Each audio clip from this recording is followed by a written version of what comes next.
আসসালামু আলাইকুম। মালিহা হোসাইন আমন্ত্রণ জানাচ্ছি এনটিভির মধ্যাহ্নের খবরে। প্রধানমন্ত্রীর চীন সফরে সৌর বিদ্যুৎ খাতে একটি গুরুত্বপূর্ণ চুক্তি হওয়ার সম্ভাবনার কথা জানিয়েছেন জাতীয় সংসদের সরকারি দলের চিফ হুইপ নুরুল ইসলাম মুনি। সকালে রাজধানীর গুলশানের একটি হোটেলে centre for policy dialogue CPD আয়োজিত জাতীয় বাজেট ও নবায়নযোগ্য জ্বালানি বিষয়ক আলোচনায় তিনি এই তথ্য জানান। বলেন, সাধারণ মানুষের জীবনযাত্রার ব্যয় সহনীয় রাখতে জ্বালানি খাতসহ বিভিন্ন ক্ষেত্রে কর ছাড় দিয়েছে সরকার।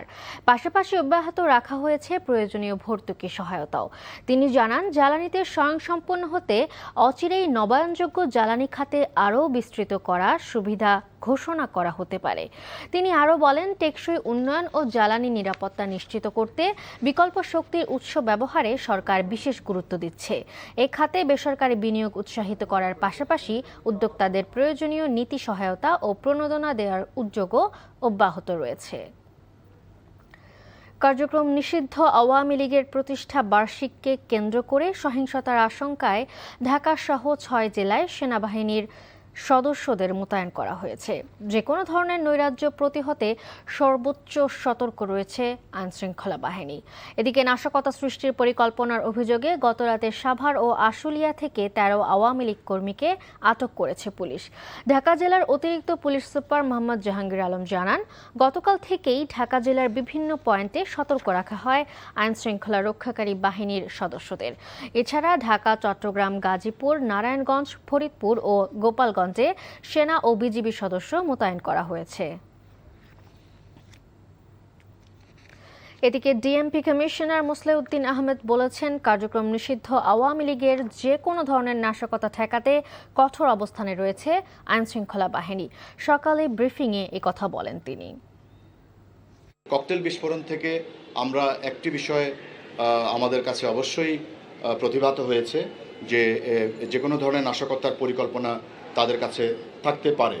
আমরা এটা নিশ্চিত হওয়ার সুযোগ তৈরি হয়নি, তবে যেহেতু তারা মিছিলে ককটেল বিস্ফোরণ করেছে তাতে আমরা মোটামুটি নিশ্চিত যে সুযোগ পেলে তারা নাশকতা করতে পারে। ঢাকার প্রবেশ মুখ থেকে শুরু করে আমাদের যে ট্রেন স্টেশন, আমাদের বাস স্টেশন, সব জায়গায় আমাদের নজরদারি বাড়িয়েছি এবং তারা যাতে বিক্ষিপ্তভাবে এখানে এসে জমায়েত হয়ে কোথাও কোনো ধরনের মিছিল বা সমাবেশ করতে না পারে সেই জন্য আমরা সজাগ আছি।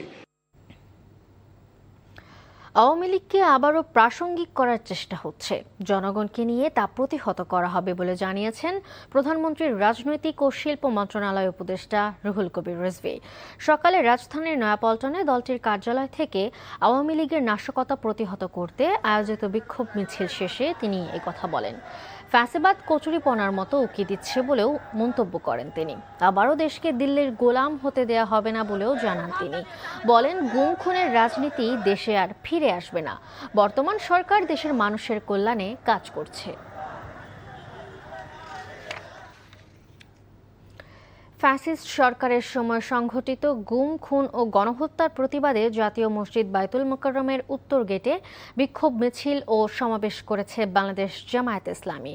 সমাবেশে দলটির নেতারা বলেন, নিষিদ্ধ ঘোষিত আওয়ামী লীগকে দেশের জনগণ ঘৃণা ভরে প্রত্যাখ্যান করেছে। তাই দলটির পুনর্বাসনের যে কোনো চেষ্টা জনগণ প্রতিহত করবে। তারা অভিযোগ করেন, একটি মহল আওয়ামী লীগকে আবারও রাজনীতিতে ফিরিয়ে আনার অপচেষ্টা চালাচ্ছে। জনগণ যেমন আওয়ামী লীগকে প্রত্যাখ্যান করেছে, তেমনই তাদের পুনর্বাসনের চেষ্টাকারীদেরও কঠোরভাবে প্রতিহত করবে। এ সময় তারা গুম, খুন ও গণহত্যার সঙ্গে জড়িতদের দ্রুত বিচার নিশ্চিতের দাবি জানান। এদিকে একই দাবিতে রাজধানীর মিরপুর ১০, ধানমন্ডি ৩২, যাত্রাবাড়িতে বিক্ষোভ মিছিল ও সমাবেশ অনুষ্ঠিত হয়েছে।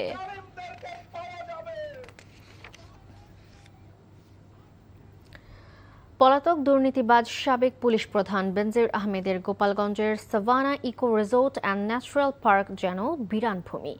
সাধারণ কৃষকের জমি দখল করে গড়ে ওঠা রিসোর্টটি যেন খাঁ খাঁ করছে।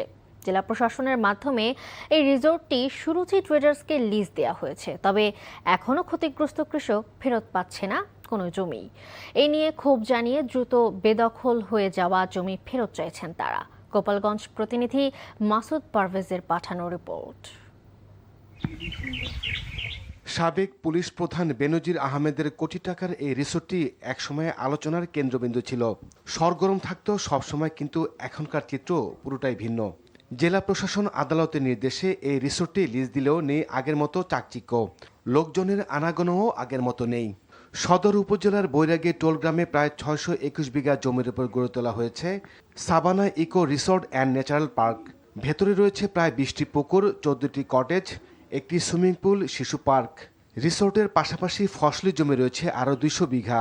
আমাদের পার্কটি বিগত 2025 সালের ফেব্রুয়ারির 1 তারিখে জেলা প্রশাসন, দুদক, মৎস্য অধিদপ্তর এবং কৃষি অধিদপ্তর থেকে রিসিভার বর্গ স্যারদের মাধ্যমে আমরা এই পার্কটি লিজ নিয়েছি। দুবাইয়ে পুলিশের সাবেক আইজি বেনজির আহমেদ গ্রেফতারের খবরে স্বস্তি প্রকাশ করেছেন স্থানীয়রা। অনেক কৃষকের অভিযোগ, জোর করে তাদের জমি কম দামে বিক্রি করতে বাধ্য করা হয়েছে। সেই জমির আল ঠেলে ঠেলে এইভাবে নেট বেড়া দিয়ে আমাকে পুকুর টুকুর কাঁচা মাছ আটকাই ফেলছে। এরপরে বাধ্যতামূলক আমাকে যা খুশি সেইভাবে টাকা দিচ্ছে। এই যে শত শত বিঘা জমি সে ক্রয় করছে, এর মূলে তার যদি বাপ দাদার কোনো স্থায়ী সম্পদ থাকে পারে এটা তো আমাদের অজানা, বুঝছেন, কিন্তু একটা চাকরি থেকে এটা সম্ভব না। সে যেটা যে মন করছে সেইটাই করছে। অনেক বাজার ঘাটে গেছে, অনেক লোকে বলছে যে এই জমি বিক্রি করবো না, জমি বিক্রি করে দিছি, করা লাগছে বাধ্যতামূল্যে। জেলা প্রশাসক বলছেন, দুদকের করা মামলার প্রেক্ষিতে আদালতের নির্দেশে বর্তমানে পার্কটি ইজারা দেওয়া হয়েছে। এই পার্কের দেখাশোনার জন্য বর্তমানে একটি কমিটি রয়েছে। সেই কমিটির আহ্বায়ক হচ্ছে জেলা প্রশাসক। জেলা প্রশাসক আছেন, সেখানে জেলা মৎস্য অফিসার আছেন। এই কমিটির মাধ্যমেই লিজ বা ইজারা কার্যক্রম সম্পন্ন।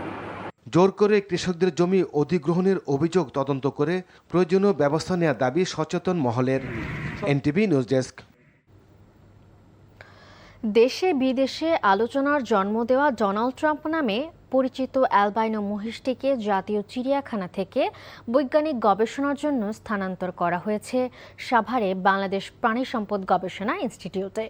মৎস্য ও প্রাণী সম্পদ মন্ত্রণালয়ের নির্দেশনায় মহিষটির তত্ত্বাবধান ও গবেষণা কার্যক্রম পরিচালনার জন্য 13 সদস্যের একটি কমিটি গঠন করেছে।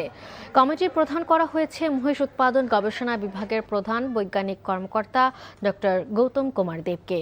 তিনি জানান, বর্তমানে মহিষটিকে বাধ্যতামূলক 14 দিনের প্রাথমিক কোয়ারেন্টাইনে রাখা হয়েছে।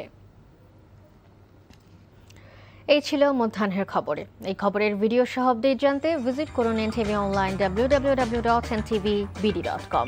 এছাড়াও এনটিভির জনপ্রিয় সব অনুষ্ঠান ও খবরের আপডেট জানতে ভিজিট করুন আমাদের ইউটিউব ও ভেরিফাইড ফেসবুক পেজ। 2টায় দুপুরের খবর দেখার আমন্ত্রণ রইল। ধন্যবাদ সবাইকে।